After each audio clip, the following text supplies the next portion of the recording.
Welcome to Perfect Academy. This is Deepti Jain. आज हम लोग सीटेट ईवीएस का सिलेबस डिस्कस करने जा रही हूँ। मैं आपसे सीटेट ईवीएस के सिलेबस को इन डेप्थ डिस्कस करने जा रही हूँ। सीटेट सिलेबस में 7 थीम्स हैं। ये 7 थीम्स क्यों हैं, इनके अंदर हम क्या क्या पढ़ते हैं, कौन कौन से टॉपिक इनमें इंक्लूडेड है और हम इनके बारे में क्यों पढ़ते हैं, ये सारी चीजें आज आपको इस वीडियो में देखने को मिलेंगी। देखिए, सीटेट आप लोगों ने पहले भी दिया होगा, अभी भी देंगे। सीटेट के पेपर को करने की स्ट्रैटेजीज और उसका सिलेबस जो है वो बाकी के स्टेट लेवल जो टेट एग्जामिनेशंस है उनसे काफ़ी अलग है। इसीलिए हमें सीटेट का सिलेबस भी डिस्कस करना है और स्ट्रैटेजीज भी डिस्कस करनी है। जैसे कि बाकी के जितने भी टेट हैं, जितने भी स्टेट टेट लेवल के जितने भी एग्जामिनेशंस होते हैं, they all are focused on knowledge based. ये सबकी सब नॉलेज को फोकस करते हैं, जबकि हमारा जो सीटेट है वो पेडागोजी यानी कि आर्ट ऑफ टीचिंग, कैसे आप बच्चों को समझाते हो, कैसे आप बच्चों को पढ़ाते हो, इस बात पर फोकस करता है। ठीक है, तो आज मैं आपसे ईवीएस का सिलेबस डिस्कस करूंगी। सबसे पहले सिलेबस जान लेते हैं।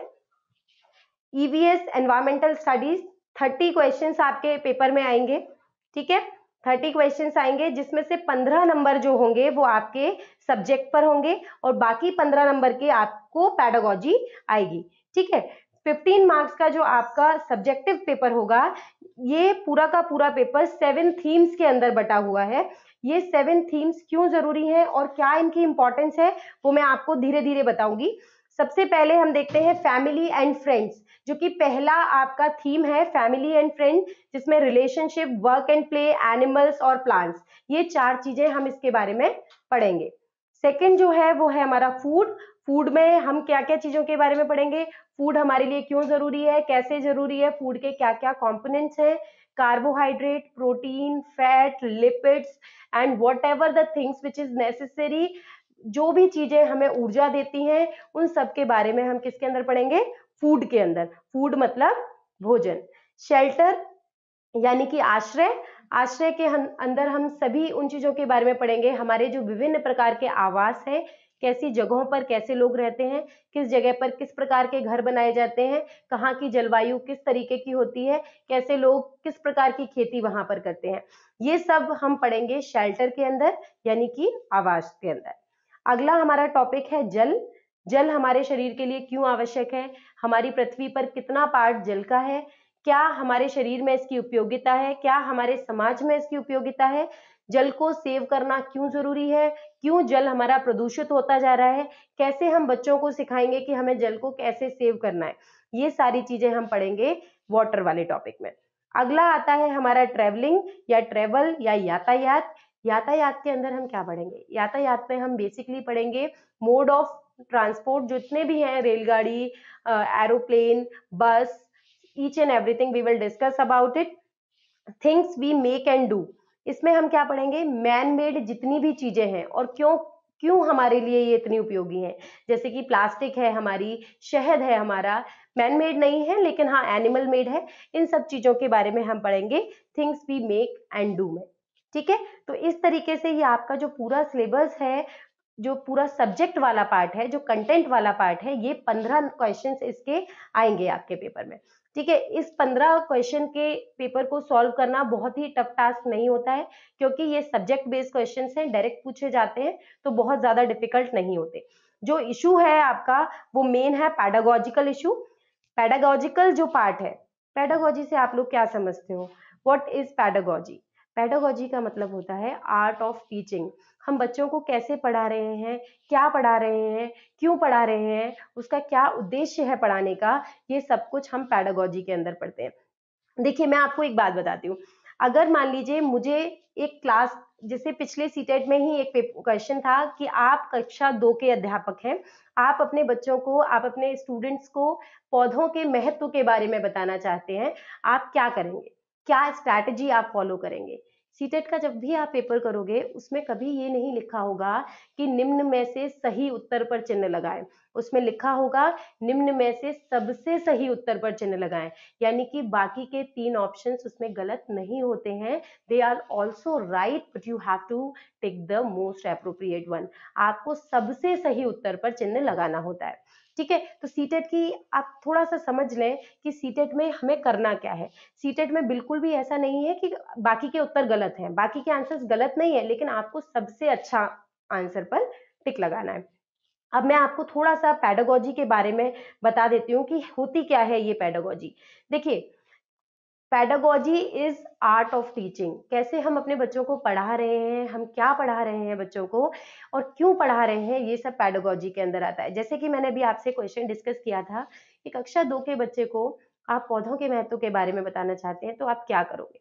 बहुत सारे बच्चे कहते हैं, बहुत सारे टीचर्स कहते हैं कि हम चार्ट्स बनवाएंगे, पोस्टर बनवाएंगे, पौधों के पार्ट्स के बारे में बताएंगे, पौधों की उपयोगिता के बारे में बताएंगे कि पौधे हमें ऑक्सीजन देते हैं, पौधे हमें लकड़ी देते हैं, हमारे घर के दरवाजे पौधों के बने हुए हैं, लकड़ी के बने हुए हैं। इस तरह से बच्चे सीखेंगे कि हाँ, ये हमारे लिए उपयोगी हैं।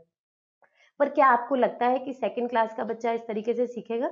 ऐसे बिल्कुल भी नहीं सीखेगा। हम बच्चों से कितनी बार बोलते हैं कि दूध आपकी सेहत के लिए अच्छा है, तो क्या बच्चे समझते हैं कि दूध हमारी सेहत के लिए अच्छा है? वो नहीं समझते।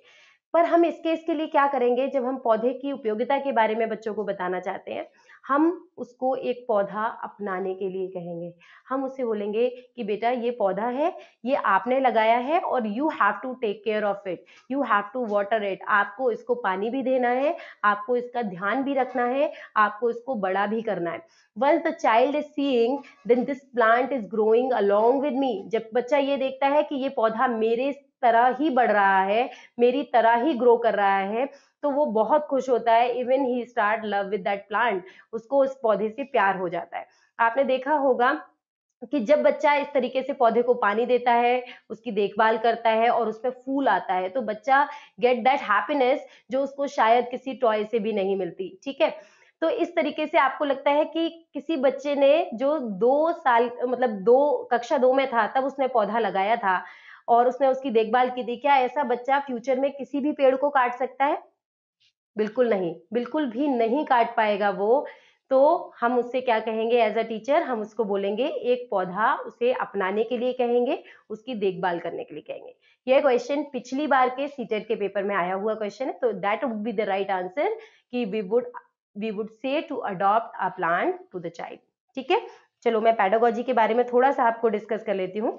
Concept and scope of EVS. EVS क्यों पढ़ाया जाता है? ईवीएस को पढ़ाने की क्या उपयोगिता है? क्या आपने देखा है 1 से 5 तक की क्लास में साइंस नहीं होती? क्या साइंस की कोई इंपॉर्टेंस नहीं है? बच्चे को साइंस नहीं जाननी चाहिए?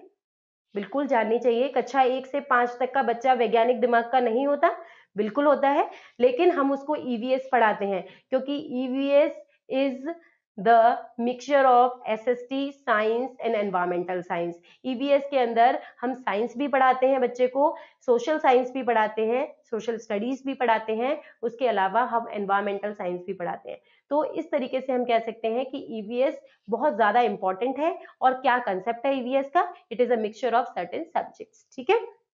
Significance and integrated EVS. Integration मैंने आपको बता दिया कि ये कई सब्जेक्ट का मिक्सचर है, कई सब्जेक्ट से मिलकर बनता है। EVS is not a single entity, it is a group, it is a mixture of the certain subjects. जैसे कि मैंने आपको बताया सोशल स्टडीज, साइंस और एनवायरमेंट। ठीक है। Environmental studies and environmental education बच्चों के लिए क्यों जरूरी है? जब तक बच्चे एनवायरमेंट के बारे में नहीं जानेंगे, जब तक बच्चे अपने आसपास के बारे में ही नहीं जानेंगे, तो वो विश्व के बारे में क्या जानेंगे? तो वो और ऐसी चीजों के बारे में क्या जानेंगे जो कि कंसेप्ट हिडन है, जो कि कंसेप्ट छुपे हुए हैं, उनके बारे में क्या जानेंगे? इसीलिए हम बच्चे को शुरू करते हैं पर्यावरण अध्ययन से। ठीक है। लर्निंग प्रिंसिपल, कैसे एनवायरनमेंट को पढ़ाया जाए, तो इसके बारे में भी हम इसमें पढ़ेंगे। ठीक है। साइंस और सोशल साइंस का मिक्सचर है, बिल्कुल। अप्रोचेस, हमें इसको करने के लिए क्या क्या करनी है? एनवायरनमेंट को पढ़ाने के लिए हमें कहानी की सहायता ले सकते हैं बच्चों को, स्टोरी टेलिंग से हम पढ़ा सकते हैं, इनकर्शन मेथड यानी भ्रमण विधि से भी एनवायरनमेंट को पढ़ाया जा सकता है। कैसे? अगर बच्चों को आप पारिस्थितिक तंत्र के बारे में बताना चाहते हो, आप बच्चों को इकोसिस्टम के बारे में बताना चाहते हो, तो आप कितना भी कॉपी पे ड्रॉ कर लो कि एक फ्रॉग है, उसने छोटे कीड़े को खाया और फ्रॉग को फिर एक फिश ने खाया, फिश को फिर एक बगुले ने खाया और फिर बगुला मर गया, फिर वो मिक्स हो गया, इसमें वाटर में मिक्स हो गया और इस तरीके से सारे के सारे न्यूट्रिएंट्स फिर से इधर उधर होते रहे। बच्चा शायद नहीं समझेगा, लेकिन जब आप उसे किसी तालाब के पास ले जाओगे और आप देखोगे कि हाँ आप देख रहे हो ये छोटा सा फ्रॉग ये पत्तियों को खा रहा है, ठीक है, पत्तियों के ऊपर बैठे हुए कीड़ों को खा रहा है, ठीक है। फिर इस फ्रॉग को कौन खा रही है, फिश खा रही है, फिश को कौन खा रहा है, बगुला खा रहा है। तो इस तरीके से वो पारिस्थितिक तंत्र को बहुत अच्छी तरीके से समझ पाएंगे और उनके दिमाग में लॉन्ग लास्टिंग भी रहेगा। ये अप्रोचेस हमें यूज करनी है once we are teacher of EVS, ठीक है। हमें अभी बच्चे की तरह सोचना है और आर्ट ऑफ टीचिंग या पेडागोजी का मतलब ही यही है कि आप बच्चे को किस तरीके से पढ़ाते हैं। ईवीएस कोई इतना डिफिकल्ट सब्जेक्ट नहीं है कि उसको बीएड करके आप नहीं कर पाओगे, ऐसा इतना कोई डिफिकल्ट नहीं है, पर फिर भी उसके लिए इतने एजुकेटेड टीचर्स रखे जा रहे हैं। उसका रीजन ही यही है कि आर्ट ऑफ टीचिंग मतलब you have to understand the brain of the child, you have to understand the psychology of the child, then only you can apply the certain principle and approaches to tell the certain concept, ठीक है। अगला discussion experimentation. 5th तक के level पर कोई experimentation नहीं आता है, 6 से एक्सपेरिमेंटेशन आते हैं जो कि टीचर की हेल्प के साथ किए जाते हैं। 6 से एक्सपेरिमेंट स्टार्ट हो जाते हैं। 5th क्लास तक हम क्या करते हैं, बच्चों को चार्ट बनवाते हैं, कहानी कराते हैं, इनकर्सन मेथड भ्रमण विधि के द्वारा हम बताते हैं, बच्चों को उनकी डेली लाइफ से जुड़ी हुई घटनाओं का एग्जाम्पल देते हैं, ठीक है। डिस्कशन हम सभी जानते हैं, वाद विवाद डिबेट्स वगैरह इसके अंदर आती हैं। टीचिंग मटेरियल्स और एड्स ये हम सब जानते हैं कि जितनी भी सहायक सामग्रियां जो कि हमें अध्यापन कार्य में हेल्प करती हैं, हम इन सब के बारे में डिस्कस करेंगे। क्या क्या प्रॉब्लम्स हमें इसके बीच में आती हैं, फिर हम इसके बारे में डिस्कस करेंगे। Thank you so much.